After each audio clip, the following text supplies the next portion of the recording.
আসসালামু আলাইকুম। আশা করি সবাই আপনারা ভালো আছেন। আলহামদুলিল্লাহ আমি অনেক ভালো আছি। তো এই তো আজকে আবার সকালবেলা চলে আসলাম আরেকটা নতুন ভিডিও নিয়ে। তো আজকের আকাশটাও একটু মেঘলা আবার একটু রোদ সব মিলিয়ে একটু মেঘাচ্ছন্ন। তো যারা ভিডিওটা দেখবেন আশা করি সম্পূর্ণ ভিডিওটা দেখবেন। আর দেখতে, দেখতে যদি আপুর ভিডিওটা ভালো লাগে তাহলে সবাই লাইক করবেন, শেয়ার করে পাশে থাকবেন। যারা নতুন বন্ধু যারা আছেন তারা চ্যানেলটা সাবস্ক্রাইব করে দিবেন। যারা করছেন তাদেরকে অসংখ্য ধন্যবাদ। তো আজকে থাম্বনেল দেখে হয়তো বুঝতে পারছেন যে আজকে কি নিয়ে আলোচনা করব।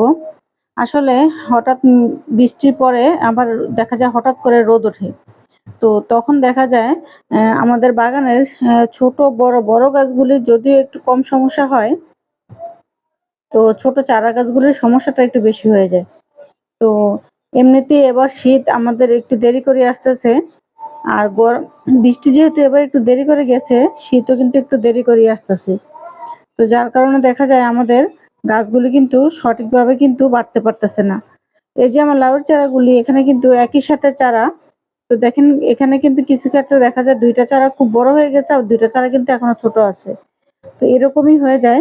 আর ছোট, ছোট চারা গাছগুলো কিন্তু এরকম সমস্যাগুলি হয়। তো বৃষ্টির পরে আমাদের করণীয় যে কাজটা সেটা আপনাদেরকে এখনই আমি পরীক্ষিতভাবে একটু দেখিয়ে দেব যে আসলে বৃষ্টির কারণে চারা গাছগুলির আমাদের কত বড় ক্ষতি হয়ে যায়। আলহামদুলিল্লাহ এখানে সিম গাছগুলি বা এই ধরনের বড়, বড় গাছগুলি তেমন একটা সমস্যা হবে না। হয়তোবা একটু পরাগায়নের সমস্যা হবে।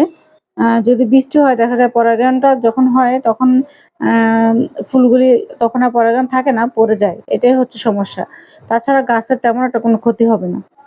তো যাই হোক, বৃষ্টি আসলে আমাদের এই যে সুন্দর, সুন্দর চারা গাছগুলি আলহামদুলিল্লাহ এখানে টমেটো চারাগুলো কিন্তু মোটামুটি সুন্দর আছে।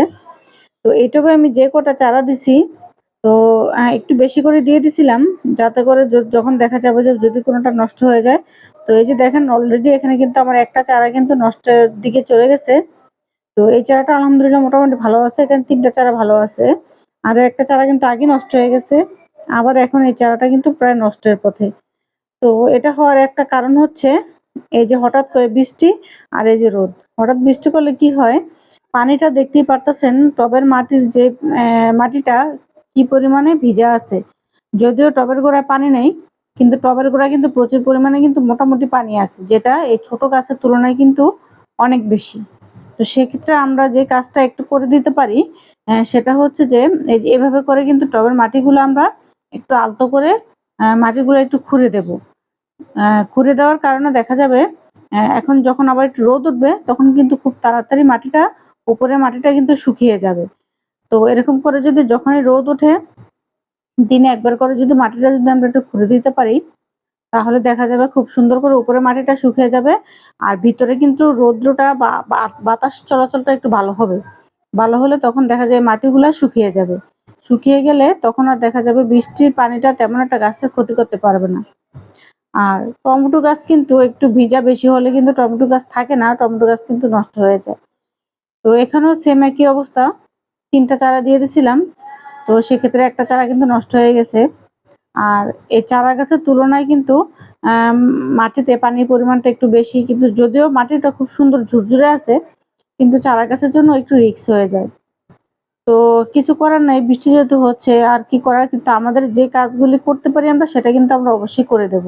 এই কাজটা কিন্তু করতে কখনোই ভুলবেন না। বৃষ্টির পরে যখন রৌদ্র দেখবেন তখন কিন্তু অবশ্যই এই কাজগুলি করে দিবেন। তখন দেখবেন গাছগুলি একটু হলেও একটু আলো বাতাস পাবে বা একটু রোদ পাবে, তখন কিন্তু গাছগুলি খুব সুন্দর করে কিন্তু আপনার বড় হয়ে যাবে। তখন আর তেমন একটা সমস্যা থাকবে না। তো চারা গাছের ক্ষেত্রে একটু সেনসিটিভ থাকে। কারণ এখানে কিন্তু আমি কিছু লাল শাকের বিচি দিছিলাম।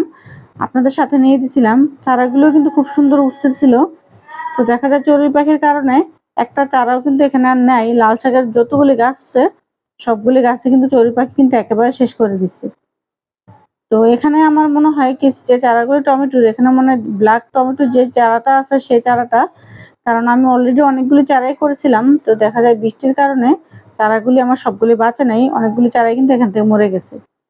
আর এভাবে করে দেখা যায় যে আলহামদুলিল্লাহ যে চারাগুলি ১ম দিকের সেই চারাগুলি মোটামুটি বড় হয়ে গেছে।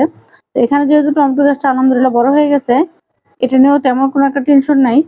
কিন্তু তারপরেও নিচে যদি অতিরিক্ত পানি জমা থাকে তাহলে একটু খেয়াল করতে হবে। কারণ আগেই বললাম টমেটো গাছ একটু বেশি সেনসিটিভ। একটু গোড়ায় যদি পানি থাকে তাহলে কিন্তু টমেটো গাছটা তেমন একটা হয় না। আর বেগুন গাছটাও মোটামুটি ফলন দিয়ে যাচ্ছে, কিন্তু সমস্যা হচ্ছে যে ছোট ছোট যে লাল লাল পোকাগুলি পাতার মধ্যে, সেগুলি কিন্তু অলরেডি চলে আসছে। তো বৃষ্টি যখন হঠাৎ করে শুরু হয় আসলে ওষুধও দিতে পারতেছি না। তো যাই হোক, যে যখন একটু রোদ উঠবে তখনই কিন্তু সেই ফাঁকে কিন্তু গাছে কিন্তু অর্গানিক যে ওষুধগুলি আছে সেগুলো কিন্তু আমাদের দিয়ে দিতে হবে। যেমন আমার সিম গাছটা কিন্তু আলহামদুলিল্লাহ এখন পর্যন্ত সুস্থ আছে। তো এক্ষেত্রে কিন্তু আমার করণীয় হচ্ছে, গাছের কিছু পাতা আমি সেদিন ছেটে দিয়েছিলাম, আপনাদের সাথে শেয়ার করছি। তো আর এখন আরো করণীয় কাজ হচ্ছে, যখন রৌদ্র উঠবে তখন কিন্তু গাছে একটু ঘরোয়া যে আমাদের ফাঙ্গিসাইড গুলো আছে সেগুলো কিন্তু আমাদের স্প্রে করে দিতে হবে। তখন কিন্তু দেখা যাবে পোকা ধরার আগে যদি আমি গাছটাকে ট্রিটমেন্ট করে রাখি তাহলে কিন্তু গাছটা তেমন ক্ষতিগ্রস্ত হবে না। আর আরেকটা কাজ করতে হবে, চারা গাছের এভাবে করে কিন্তু একটা করে লাঠি দিয়ে বা একটা করে কঞ্চি দিয়ে একটা করে সাপোর্ট দিতে হবে। সাপোর্ট না দিলে দেখা যায় হঠাৎ করে বাতাস আসলে বা সাপোর্টটা পেলে গাছটা খুব দ্রুত কিন্তু বড় হয়। আর যদি কোনো একটা সাপোর্ট না পায় গাছটা কিন্তু গোড়া থেকে সঠিকভাবে কিন্তু লম্বা হতে পারে না, একটু কষ্ট হয়ে যায়। আর সাপোর্টটা দিয়ে যদি একটু বেঁধে দেওয়া যায় তাহলে কিন্তু খুব সুন্দর করে কিন্তু বড় হয়ে যায়। আর এখনকার যে টমেটো চারাগুলি সেগুলি কিন্তু দেখা যায় অনেকটা কিন্তু হাইব্রিড চারা। তো এগুলি কিন্তু খুব প্রচুর পরিমাণে কিন্তু বড় হয়। আর গাছে মাচায় যদি গাছ না থাকে আসলে মাচা কিন্তু সুন্দর লাগে না। যার যেটা যেরকম দরকার। তো আমার এই যে লাউয়ের মাচা, এখনো কিন্তু কোনো গাছ নাই। তো মাচাটা কিন্তু দেখতে আর ভালো লাগতেছে না। যাই হোক, ইনশাল্লাহ আশা করি কিছুদিনের মধ্যে লাউ গাছগুলি মাচায় উঠে যাবে। যখন মাচায় উঠে যাবে তখন কিন্তু অলরেডি দেখা যাবে যে মাচাটা কিন্তু খুব সুন্দর হয়ে গেছে।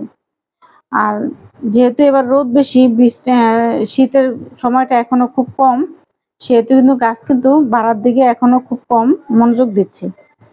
তো যাই হোক, এই কাজটি অবশ্যই করে দিবেন যে কাজগুলো আপনাদের সাথে শেয়ার করলাম। বৃষ্টির পরে অবশ্যই রোদ উঠলে এই কাজগুলি করে দিবেন। ইনশাল্লাহ দেখবেন চারা গাছগুলি অনেকটাই বেঁচে যাবে। তো আপনার ভিডিওটা কেমন লাগলো কমেন্টসে জানাবেন। আর কে কোথা থেকে দেখছেন সেটাও বলবেন। তো আপনারাও গাছ লাগান, বাগান করুন। আমি প্রায় ভিডিওতেই বলি যে এখন যারা নতুন বাগান করতে চান আপনারা কিন্তু খুব সহজেই এখন বাগান করতে পারেন, কারণ এখন অনেক ধরনের গাছের ভ্যারাইটি আছে, যে কোনো কিছু আপনারা এনে লাগাতে পারেন। তো ভিডিওটি কেমন লাগলো জানাবেন। সবাই ভালো থাকবেন, সুস্থ থাকবেন। ইনশাল্লাহ পরবর্তী আবার কোনো ভিডিও নিয়ে আসবো। ততক্ষণ পর্যন্ত আল্লাহ হাফিজ।